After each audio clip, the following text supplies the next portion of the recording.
नमस्कार, दबंग 24 न्यूज चॅनलमध्ये आपले स्वागत आहे। अमरावती शहरात वाढत्या असलेल्या अवैध धंद्यावर आता कठोर कारवाईचा इशारा देत भाजप आमदार प्रवीण पोटे पाटील यांनी स्पष्ट शब्दात सांगितले की शहरात कोणताही अवैध धंदा सुरू राहणार नाही। जो कोणी कायद्यांच्या विरोधात काम करेल त्यांच्यावर कारवाई अटळ आहे।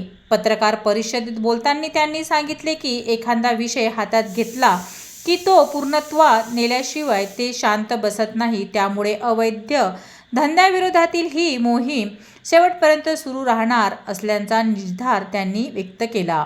यावेळी शहरातील वाहतूक व्यवस्थेवरील त्यांनी चिंता व्यक्त केली। राजापेठ उड्डाणपुलाजवळ झालेल्या भीषण अपघातानंतर महानगरपालिका पोलीस प्रशासन आणि संबंधित अधिकाऱ्यांसोबत बैठक घेऊन वाहतूक सुधारण्यासाठी आवश्यक त्या उपाययोजना केल्या जाणार असेही त्यांनी सांगितले।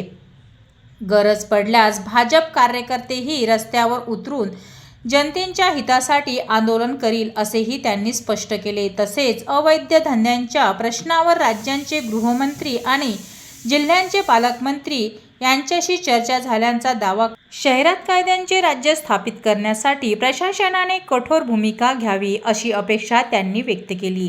दरम्यान भाजपच्या सेवा समर्पण अभियानाअंतर्गत दिव्यांग बांधवांना ई-स्कूटी आणि ग्रामपंचायतींना कचरा संकलन वाहने वाटप करण्याचा उपक्रम राबविण्यात येणार असल्याची माहिती यावेळी त्यांनी दिली। एकूणच अमरावतीतील अवैध धंद्यावर आळा घालणे, वाहतूक व्यवस्था सुधारण आणि जनहिताचे प्रश्न सोडविण्यासाठी भाजप आक्रमक भूमिका घेणार असल्याचा स्पष्ट संदेश आमदार प्रवीण पोटे यांनी दिला।